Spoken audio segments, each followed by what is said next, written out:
Olá, turma! Tudo bem com vocês? Sou a professora Sheila Rodrigues, do componente de Língua Portuguesa. Vamos conhecer o nosso objeto de conhecimento, a nossa aula de hoje. Temos aí a nossa aula de número 1, o objeto de conhecimento, reconstrução do texto de produção, circulação, recepção de textos, caracterização do campo jornalístico e relação entre gêneros em circulação, mídias e práticas da cultura digital. E o detalhamento, distinção entre gênero textual, tipologia textual e intertextualidade. Então, esse é o assunto que nós iremos estudar. Seguimos agora para a nossa aula. Iniciando a nossa aula com uma pergunta. Você sabe o que é um texto? Você já se fez essa pergunta? Será que um texto é apenas uma palavra? Ou será que o texto ele é uma organização de palavras para informar algo, alguma coisa? Então, as palavras elas precisam estar organizadas para que elas deem, aliás, uma informação, com clareza, com objetividade. Do contrário, ela não é um texto, certo? Então, nós vamos ver agora a animação da lenda do Tucumã. Aí vocês vão prestar bastante atenção e depois nós retornaremos para continuarmos a nossa aula. Há muito tempo, antes que os rios corressem livres pela Amazônia, a floresta vivia um tempo de sofrimento. O sol queimava sem piedade e os povos clamavam por ajuda. Nessa aldeia vivia Tupã-Mirim, um jovem amigo da natureza, conhecido por sua coragem e compaixão. Ele passava horas pedindo ajuda ao grande sol, esperando um sinal. Tupã-Mirim, o sol não quer castigá-los. Ele deseja compartilhar sua força. Vá até a montanha do Espírito Brilhante e encontre o Tucumã, o fruto dourado que trará vida à sua terra. Mesmo enfrentando desafios, Tupã-Mirim seguiu em frente, guiado por sua determinação e pela ajuda dos espíritos da natureza. Este é o Tucumã, o fruto do sol. Ele carregará energia e força para alimentar e proteger seu povo.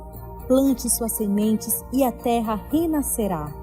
Tupã-Mirim trouxe vida para sua aldeia. O Tucumã tornou-se parte da cultura e da força do povo. Um presente eterno do sol para a Amazônia.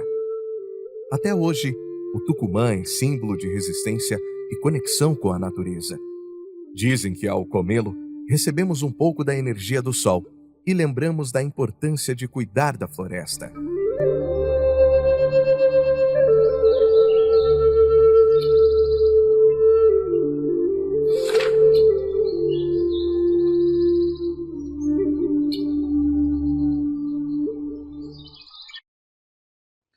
Muito bem, então vocês viram aí a lenda do Tucumã, São histórias que contam,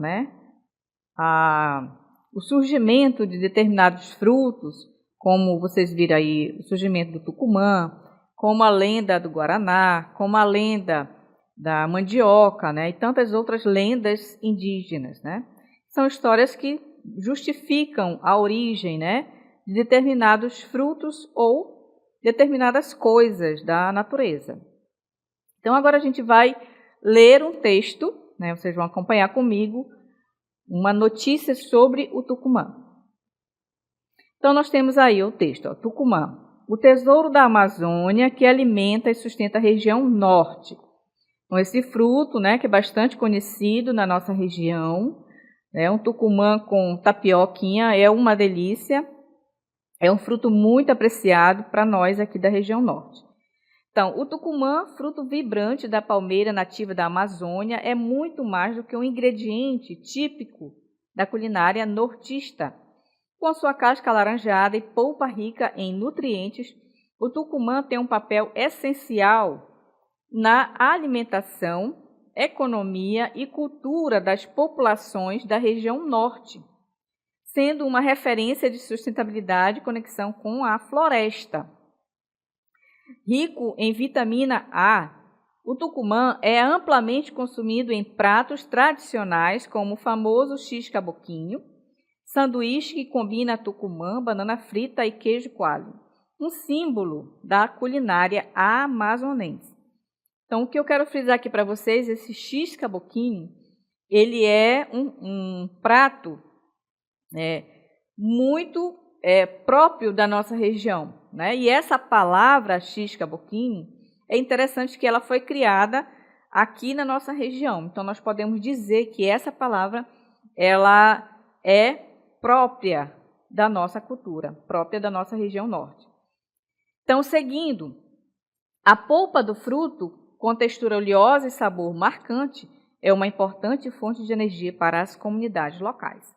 Comer tucumã é tradição e saúde ao mesmo tempo. É impossível imaginar a nossa mesa sem ele, afirma Dona Francisca Souza, moradora de Manaus.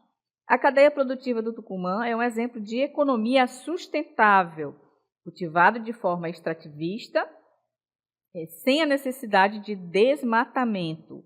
O fruto apoia a preservação da floresta e gera renda para as comunidades ribeirinhas e indígenas.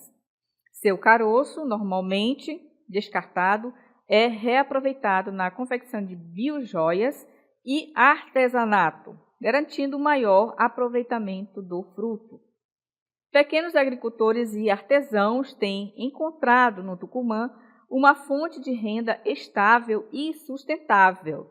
Ainda assim, o Tucumã tem ganhado destaque no mercado nacional e internacional, especialmente na produção de cosméticos e óleos naturais, valorizados por suas propriedades hidratantes e antioxidantes.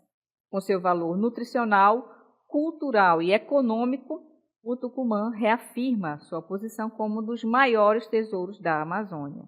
Para o povo da região norte, ele é mais do que um fruto, é uma expressão da riqueza e resistência da floresta. Então, como vocês observaram, né, o texto sobre o Tucumã é uma notícia que está sendo veiculado, né, pelo jornal. E esse texto ele vem o quê? Trazer informações importantes a respeito desse fruto, né, que é típico da região norte. Então, quem bem conhece esse fruto sabe que ele é extraído, né, de uma árvore alta e que ela contém muitos espinhos. Eu sempre, quando era criança, eu tinha muito receio, né, de ir para debaixo dos tucumãzeiros, porque tinha muito espinho embaixo. E eu sempre tinha muito medo de furar os pés, né? Então, é um fruto muito apreciado na nossa região, muito conhecido. E aí você observa que esse é um texto, né? Ele é um texto porque ele está descrevendo informações a respeito de um fruto, nesse caso, né? Ele está sendo veiculado em um jornal, então ele é um exemplo de texto, um texto informativo. Então, seguindo agora, nós vamos ter o quê? O conceito do que é texto. Então, o texto ele é todo enunciado verbal, né? Ou seja, com palavras escritas ou faladas. Quando o texto está escrito em um jornal, por exemplo, ou em uma revista, é um texto escrito. Agora, se ele é só falado verbalmente, então, no caso, ele é apenas verbal e não verbal. Então, quando ele é um texto não verbal, a gente chama que ele vai estar em uma outra forma de linguagem, né? Por meio do qual efetivamos os processos de interação comunicativa que podem ocorrer por meio de imagens. As imagens, que são chamadas a linguagem não verbal, ela também tem informações e ela é também uma forma de texto. Nós vamos conhecer também hoje os gêneros textuais. Então, os gêneros textuais são formas de comunicação socialmente estabelecidas e reconhecidas que se desenvolvem dinamicamente de acordo com as necessidades comunicativas.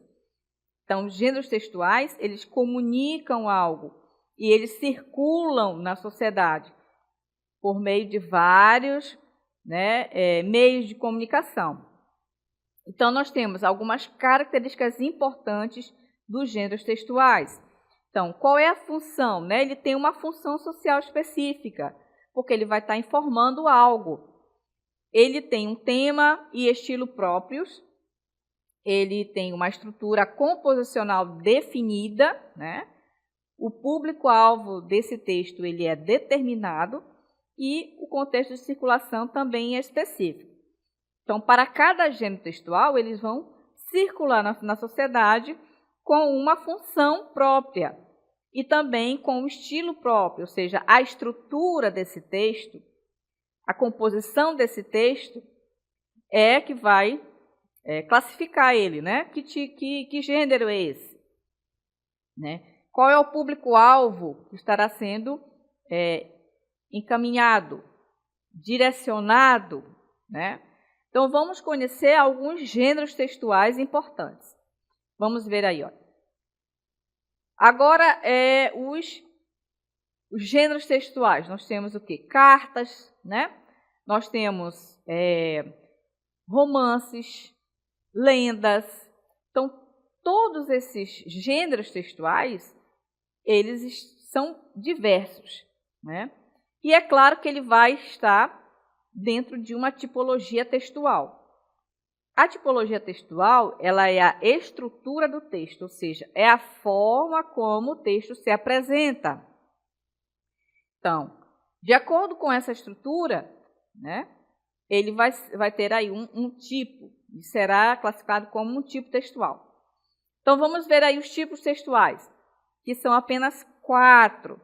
Observem, olha, os tipos textuais, nós temos os narrativos, os descritivos, os dissertativo expositivo, o dissertativo argumentativo e nós vamos ter também um texto injuntivo. Para cada um desses tipos textuais, nós vamos ter uma forma, né, um gênero para esse tipo.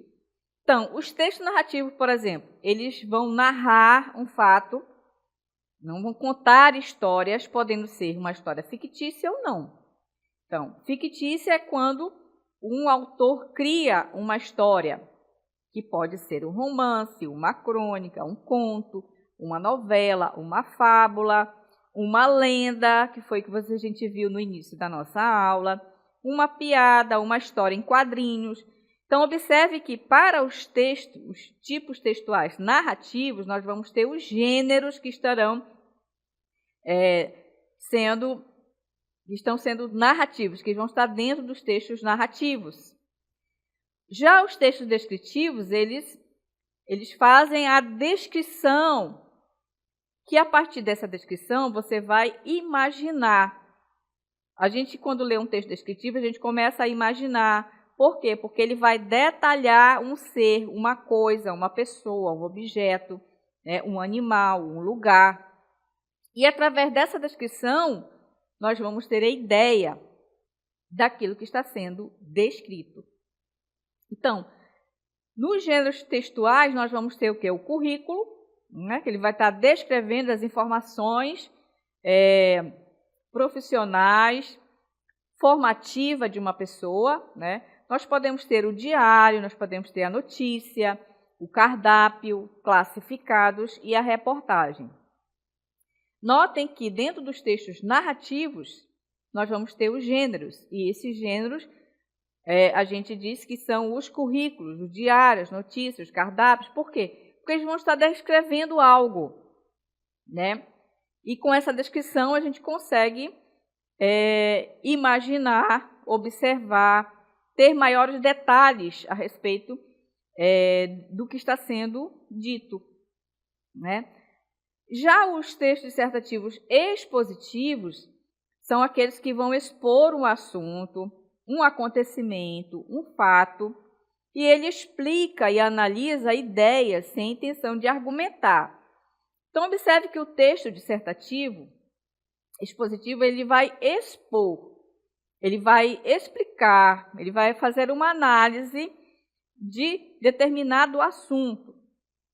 Então, como exemplo, nós vamos ter aí os gêneros textuais que estão dentro dos textos dissertativos. Nós podemos ter um resumo, né, de uma obra, de um texto, de um livro, né, o resumo de um filme, por exemplo. Podemos ter entrevistas, né, uma enciclopédia, uma palestra. uma sinopse, trabalhos acadêmicos, em que esses gêneros textuais eles vão estar expondo sobre um assunto, um tema, um acontecimento ou um fato. Ou simplesmente vai estar dizendo algo, como é o caso da entrevista, ele vai estar falando sobre um determinado candidato. Ou então, numa entrevista com pessoas, né? Uma determinada pessoa é chamada para dar uma entrevista. Então, ela vai ser entrevistada por alguém e essa pessoa vai expor sobre um assunto, ela vai falar sobre um assunto, de forma expositiva apenas. Ela não vai argumentar e nem convencer ninguém, né? A intenção não é essa. Já os textos dissertativos argumentativos, sim. Esses já têm um propósito diferente. Ele vai expor um assunto, um acontecimento ou fato, mas o objetivo é convencer o leitor sobre o ponto de vista do autor. Então, aí é que está a diferença entre o texto dissertativo expositivo e o texto dissertativo argumentativo.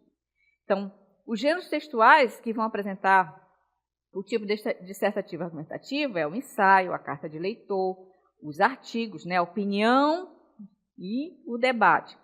Artigo de opinião e debates. Então, observe que esses gêneros textuais, eles têm como propósito uma finalidade de convencer o leitor sob o ponto de vista do autor, daquele que está argumentando. E os textos injuntivos são aqueles que indicam como realizar determinada coisa, determinada ação. Ele é claro e objetivo, ele expressa uma ordem ou uma instrução. Então, os gêneros textuais que estão dentro dos textos injuntivos é a bula de remédio, receitas culinárias, manual de instrução, regras de jogo. Observaram que esses gêneros eles vão estar sempre o quê? Instruindo, né? Dando uma ordem através dos verbos que estão no imperativo. E através desses verbos eles vão estar instruindo, dando uma instrução. A maneira de se fazer determinada coisa, como na receita culinária, como tomar um remédio, né? Como montar um determinado objeto e como fazer as regras de um jogo. Então, essas são as diferenças entre os tipos textuais e os gêneros textuais. Então, os gêneros textuais eles são diversos. Já os tipos textuais eles são apenas 4, né? Narrativo, descritivo, dissertativo e o injuntivo. Então, a gente vai passar agora para um outro assunto também bastante importante, que é um tipo de texto que possa lembrar um outro texto. Né? Vocês já leram um texto que lembra outro texto? Então, nós vamos falar agora da intertextualidade. A intertextualidade é a presença textual de elementos semânticos ou formais que se referem a outros textos produzidos anteriormente. Ele pode se manifestar de modo explícito, permitindo que o leitor identifique a presença de outros textos, ou de modo implícito, sendo identificada somente por quem já conhece a referência. Então, observe que a intertextualidade ela vai acontecer de forma explícita e de forma implícita. E o que vem ser realmente a intertextualidade? A intertextualidade é quando você lê um texto e você faz uma relação com outro texto que já existe. Geralmente, o texto anterior, que é o texto principal, é o texto original, ele já existe há um tempo, e aí um outro escritor faz uma referência a esse texto mais antigo. A intertextualidade, ela não acontece só no texto, ela pode acontecer com imagens também, certo? Então, nós vamos ver agora a lenda do Boto.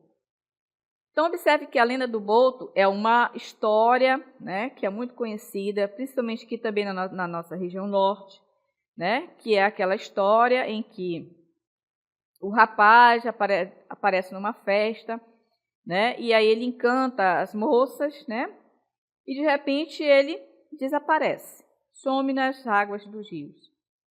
E então, essa é a lenda original. né? Então, é uma história antiga que muitas pessoas já conhecem. E aí, a gente pode fazer o quê? A intertextualidade. Criar uma outra história se baseando nessa história que já existe, certo?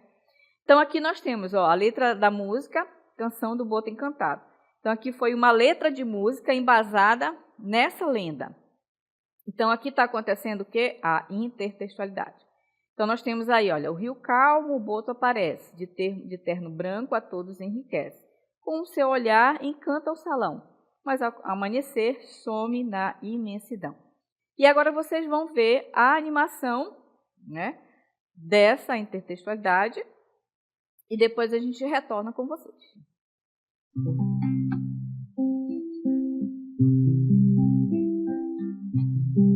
No rio calmo, o boto aparece, de terno branco a todos enriquece.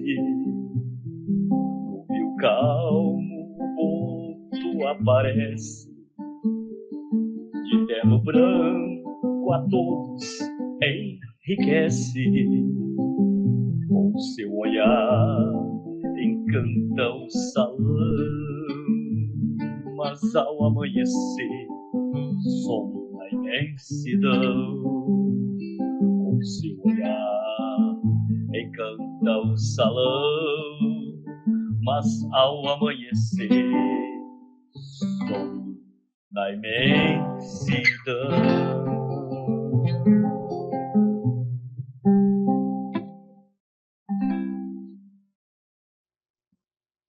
Muito bem, então vocês viram aí um pequeno trecho, né, da música do Boto Encantado.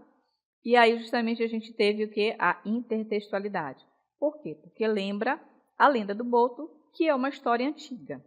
E aí fez-se o quê? Uma outra história, no caso aí é uma letra de música, lembrando essa história. E agora a gente vai passar para outras formas também de intertextualidade. Então, observe que nós temos a imagem da Santa Ceia, do pintor Leonardo da Vinci, que é uma obra bastante antiga, que fala, né, que mostra, aliás, a cena, né, de Jesus e os seus 12 discípulos. Então, observem que aí nessa imagem é uma pintura antiga, né, que o Leonardo da Vinci criou, né? Então, a partir dessa imagem, podemos criar uma outra imagem que lembra esse quadro, como vocês estão observando. Olha, nós temos professores do CMEAN, da EJA, e aí vocês observam que os personagens eles estão nas mesmas posições que os discípulos de Jesus estão, não é verdade? Inclusive, aí a mesa, né? As pessoas fazendo os mesmos gestos que os discípulos fazem na imagem de Leonardo da Vinci. Então, observe aí que nós temos o quê? Uma intertextualidade de uma obra de arte, certo? Então, ao olhar essa imagem dos professores do CMEAN, vocês vão lembrar da Santa Ceia pintada por Leonardo da Vinci. Então, isso também é o que? Uma forma de intertextualidade. E então, podemos dizer agora as características da intertextualidade. Quais são essas características? A intertextualidade ela permite uma ampliação de sentido. Ou seja, a gente pode criar um texto, a partir de um texto que já existe, dando um novo sentido, um novo significado. Podendo ser algo crítico também, né, fazendo uma crítica, ou então exaltando uma outra forma de pensar a respeito de uma imagem, de um poema, né, de um livro antigo, de qualquer outro assunto, né, que você queira ampliar esse sentido. Ela pode ser também usada para melhorar uma explicação. Então, quando um assunto é bem difícil, você pode melhorar utilizando a intertextualidade, para se tornar uma forma mais fácil para que o ouvinte, né, para quem está ouvindo aquele texto, ou a pessoa que está vendo aquele texto, ele possa a imagem, aliás, possa entender de forma melhor, de forma mais clara. Podemos também produzir humor através da intertextualidade, né? Quando você faz uma paródia, por exemplo, de uma música, né? Ou de uma história em quadrinhos, você vai estar produzindo humor. Pode apresentar uma crítica, né? Propor uma nova perspectiva. Então, essas são as características da intertextualidade. E aí nós vamos ter os tipos de intertextualidade, que pode ser a alusão, que pode ser a paródia e a citação. A alusão, ela é o quê? É o ato de insinuar um texto anterior, né, sem, no entanto, aprofundar-se nele. Ou seja, você não vai aprofundar sobre aquele texto antigo, mas sim você vai pegar pelo menos a essência, a parte superficial, né? E esse método de intertextualidade apresenta de forma superficial e objetiva das informações, ideias ou outros dados presentes em um texto ou textos anteriores. Vamos ver um exemplo. A música popular e lendas amazônicas. A música do Curupira, interpretada pelo Boi Garantido, menciona brevemente o Curupira sem entrar nos detalhes da lenda. Então, observe aqui, no momento que o compositor foi criar essa música, ele menciona esse personagem, né, o Curupira, que também ele está dentro das lendas da Amazônia, né? E aí ele não se aprofunda no surgimento, como que aconteceu, qual foi o momento que o homem viu esse ser, né? Então, isso nós temos um exemplo de alusão. Já quando vocês observam a letra da música, olha, meus olhos e cabelos encadeiam fogo fato. Então, o fogo é vermelho, né? E o cabelo Curupira dizem, né, que também é vermelho. Meus pés invertidos levam a labirintos. Sou cria de bicho folharal e mãe do mato. Sou Curupira, sou ilusionista. Sou curumim gerado em bicho. Então, observe que ele faz algumas menções a esse personagem. Ó. Os cabelos, né, que encadeiam fogo. Os pés invertidos para trás, né, que justamente a lenda diz, né, que ele tem pés invertidos justamente para confundir os caçadores, né. Sou cria do bicho folharal e mãe do mato. Sou Curupira. Inclusive, ele afirma, né? Sou Curupira. Então, essa é uma forma de alusão que está como característica aí da intertextualidade. Então, o Boi Garantido, nesse trecho, a figura do Curupira é apenas insinuada como um protetor da floresta, sem contar a história completa, aludindo o conhecimento que o público já possui sobre ele. Vamos ver o exemplo 2. Temos aí a literatura regional. Temos os escritores amazonenses como Tiago de Mello, que fazem alusões a elementos da floresta, como os rios e as árvores sagradas, conectando-os às narrativas míticas. Então, aqui, ó, no poema de Tiago de Mello, também ele faz uma alusão. Ó. Nas margens dos Solimões, dizem que as águas guardam segredos de encantados e deuses antigos. Esse trecho remete ao imaginário popular dos encantados, figuras espirituais da cultura ribeirinha, sem descrever quem são ou como agem. Então, nesse pequeno trecho do poema de Tiago de Mello, também vai fazer uma alusão a essa imaginário popular dos encantados, né? Que são figuras espirituais que fazem parte da cultura ribeirinha, ou seja, existem muitas histórias, né? Que existem seres encantados no fundo dos rios. E nós temos também a paródia, que nesse tipo de intertextualidade mantém-se uma base do texto original, mas subverte-se ou modifica-se elementos, imagem ou palavras que deixam a paródia com um teor crítico. Observe que a paródia serve para criticar, para satirizar, ou para tornar cômico, que é justamente aquilo que é engraçado. Além de mudar geralmente o sentido original, o texto ainda contém semelhanças com sua inspiração. Então, aqui nós temos a paródia da Asa Branca, que é uma música do Luiz Gonzaga, que chama Barco Quebrado. Então, o texto original, Asa Branca de Luiz Gonzaga, nós temos aí. Quando olhei a terra ardendo, qual fogueira de São João? Eu perguntei a Deus do céu, ai, por que tamanha judiação? Então, vamos ver como é que fica a paródia, que foi feita pela nossa poetisa, né? A professora Daniele Costa. Quando eu vejo o motor parando, bem no meio dos Solimões, fiquei pensando no remo e na corda, que hoje a volta vai ser em vão. Então, observe aí que ela utilizou algumas palavras que vão remeter lá à letra da música, né? Então, a paródia usa o humor para retratar o desafio comum de barcos com motores quebrados no meio dos rios amazônicos, algo que faz parte da vida diária de muitas comunidades. Isso realmente é um fato que ocorre muito nos rios da Amazônia, né? O barco quebrar e ficar lá no meio do rio, né? Até ter alguém para ajudar. Então vamos ver agora uma pequena animação da paródia do Pescador. Quando eu vejo o motor parando bem no meio dos Solimões, eu fico pensando no remo e corda, que hoje a volta vai ser em vão. Então, vocês perceberam que o homem ficou no meio do rio com o seu barco quebrado, né?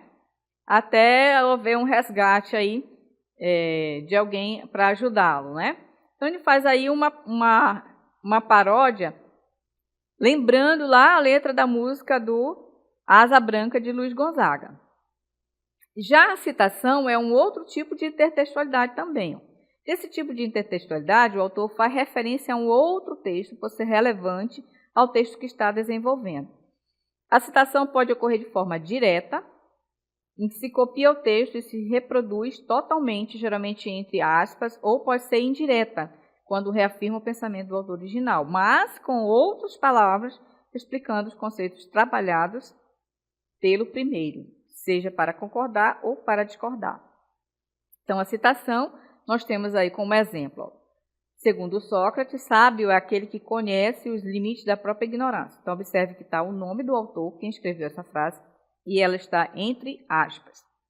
Logo, de nada adianta ter acúmulo de informações quando não se aplica a autocrítica e a reflexão como ferramentas de reconhecimento das potências e limites do nosso conhecimento. Então, vamos recapitular o que a gente estudou.